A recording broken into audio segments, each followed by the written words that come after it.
Hey yo, what's up mga trip lang, ayan, dito tayo ngayon. Pinagalaw ko yung aking unang bike. Binabaklas ko siya dahil papalitan ko ng mga pyesa yan. Ito, papalitan ko ng hub, bagong hub. Tinanggal ko na rin handlebar, hindi ko na rin pinakita sa inyo. Ano ko to, pagagandahin ko to.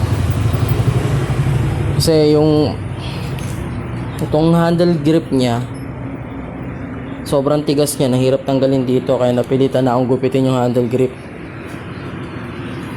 At makikita nyo kung ano magiging kalalabasan nito pagka napalitan ko na. Actually, ano ko lang to hindi naman totally repaint, sa pakikinisin ko lang siya ulit, tapos patungo ko ng transparent na pintura para magmukha ulit bago. Kasi to, palitan ko na rin tong gulong na to. Sa 27.5 tayo. At mag-upgrade tayo sa hydraulic preno. Yan. Palitan na rin tong crank. So, ito yung umpisa ng aking pagbibuild ng aking, hindi naman siya build rebuild ng aking unang bike. Ito ngayon yung mga susunod na mangyari. Yo, I'm back again mga ka-trip lang. So, another update para sa ginagawa kong pagbubuo ng aking bike. Yan. Yan o, sinapit ko na siya, but it turns out na sobrang taas niya. So hindi ko siya maabot ng bahagya. Ang gagawin ko is kukuha ko ng tali or ng kadena o something na pwede magpababa nito para makaligot ko na maayos, maabot ko yung mga dapat maabot. Hindi tayo ganun katangkaran you know. So ayun lang ang update ko ngayon. So balik tayo mamaya binabaklas ko na pala to. Tatanggalin ko na to, itong stem, kasi itong fork. Repaint natin yan, pero puti pa rin, kasi gusto yung puti. Tapos tatanggalin ko na to. Yan, tatanggalin ko na yan. So, wala akong pantanggal. At baka, kino-confirm ko kung nasa bahay si Master Fritz, para umiram ako ng pantanggal nun. At ang ipapalit ko ay ito. Naka-halotech na tayo, mga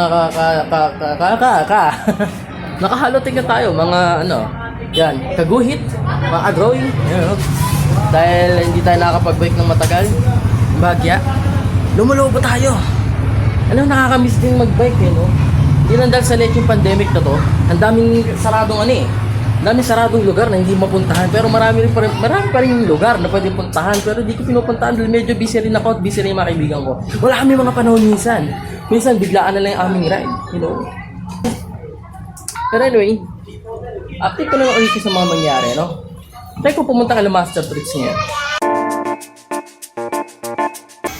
So, yo, what's up mga trip lang, ulit tayo nagbabalik.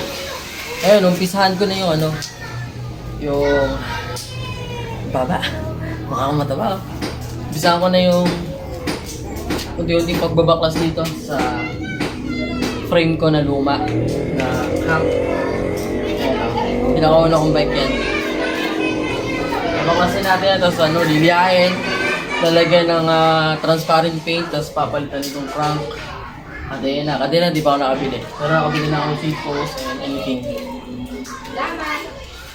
So, umpisan natin.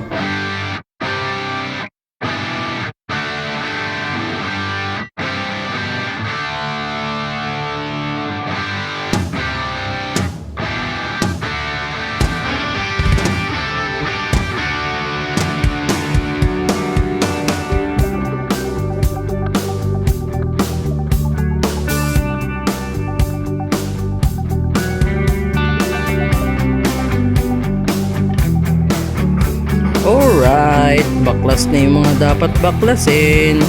Ang mga natira na lang ay yung mga hindi ko kayang baklasin. Bahala na si bike shop. Yun, alright. Nausa natin baklasin yung mga pwedeng baklasin. At ito na lang natira, yung ating alley frame na clamp. Tagal na to sa akin. Yung fork nya, stuck pa rin yan. Walang palitan, okay pa rin. Itong kadena, stock din yan. Pero itong RD tsaka FD, bago na yan, tagal na yan, mga almost wala pang 1 year. Ngayon, tinigil ko muna kasi unang-una wala akong pantanggal ng kadena. Sunod, wala akong pantanggal nito. At ang last part is, hindi ko alam paano tanggalin ito. Kailangan ng tools. Anyway, dadalhin ko naman to sa bike shop para mapabaklas at maumpisa na to. So, dito ko muna, ito muna yung tag dito. First day ng pagbabaklas. Pagpapatuloy natin dito bukas. Siya, kapakoy pusa. Kasi parang harang kasi. Anyway, yun lang. So, tuloy natin yung pagbabaklas nito tomorrow. Ang baby namin. Muli tayo nagbabalik mga trip lang. So, ito yung behind the scene naman po nagagawa nilang video. So, hindi natin sila gugulin. Panonorin lang natin sila. Mama. Okay. Ay, mag-umpisa na. Lang. Basta natural lang. Yung original makeup. 3, 2, 1, action. So, hello mga troops. Or, ang maganda pala yung kay Tom eh. Doon yung focus. Hindi parang mas maganda. Mas maganda. Okay. So, happy birthday. And ito mo kasi natin yung bike. Asan mo nga na yung boses mo? Wala yung kakasama ba? Cut. Take 73. 3, 2, 1, action.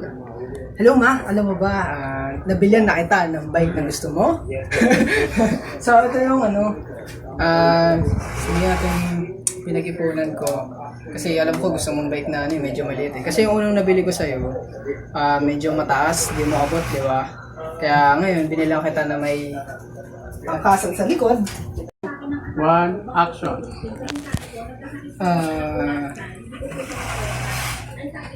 Ano sasabihin? Take 4. Tao dito.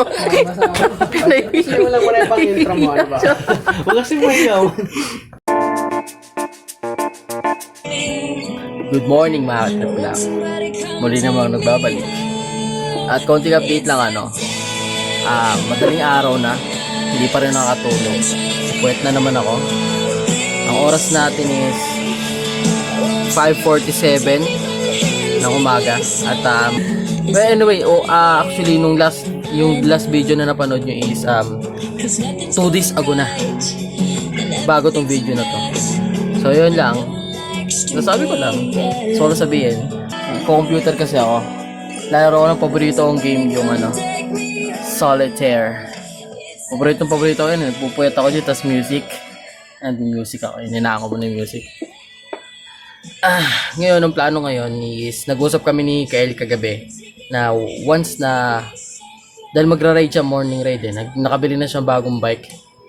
Magbabike siya ngayon, nagtitrain siya tuwing umaga para sa magaganap namin long ride sa Cabiang, Batangas, hanggang Batangas yun, at sa Paquil, Laguna.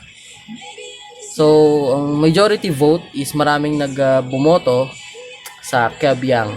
Kasi marami sa amin hindi pa nakapunta ron. Which is, pupunta naman talaga namin dun yung dagat, hindi yung Cabiang eh.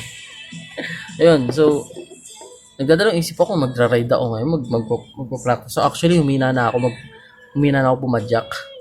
Dahil ilang araw din ako walang practice. Kasi pag nagdi-deliver ako, is madalas ko nagagamit is yung motor para mas mabilis. Kaso, kapalit nun, nababawasan yung training ko sa pagbabike. So, napapabayaan ko yung pagbabike ko ngayon. Napagtanto ko nung nag-deliver ako, gamit ko yung bike nun, is talagang nanghina ako. Umakyat ako ng mula Taytay Bayan hanggang Tikling, papunta rito sa amin sa Elwood. Grabe hingal ko. Dati hindi ako hiningal ng ganun kasobra. Yung tipong parang bitin ako sa hangin. So, tsaka humina yung hita ko. So, kailangan ko na mag-training. Ang dami ko sinasabi. So, kahit medyo maliwanag na, ayan, makikita nyo sa labas. May makita kayo iba doon. Try kong magpadyak ngayon. Siguro si Kael nauna na yun. Hindi na ako dinaanan kasi hindi naman ako nagsabi sa kanya ng konkretong pagpapasya kung sasama ako sa kanya, hindi. Yun. Siguro hindi ko na iba-vlog kasi vlog ko pa ba? Bahala na. Sige, mamaya na lang. Tignan natin kung ano mangyari. ipagpapatuloy ang vlog na dapat ay pagbibuild ng bike. Hindi na nangyari.